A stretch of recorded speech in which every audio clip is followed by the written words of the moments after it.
こんにちは。引き寄せサロン集客の鈴木夏香です。この動画ではですね、特に集客で悩んでいるセラピストさんやトレーナーさんや講師、カウンセラーさんとかですね、私のクライアントさん、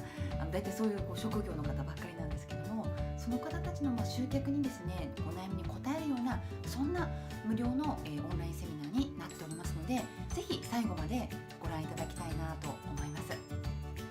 ぱりですね、私のクライアントさん、集客にね、どうしても悩んでる方ってすごく多いです。当然ですよね。集客し続けないとビジネスってうまくいかないから、当然は当然ですし、私もね、日々ね、集客活動していますので、私自身の経験とか今やってることも含めて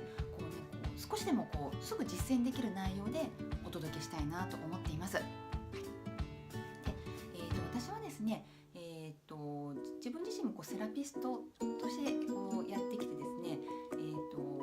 やっぱり引き寄せ的な集客っていうのにやっぱりすごくこだわっているんです。やっ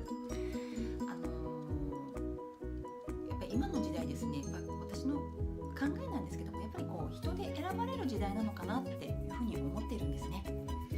あなただからやってほしいとか、あなただから施術してほしい、あなただからセッションを受けたいっていうようになったら、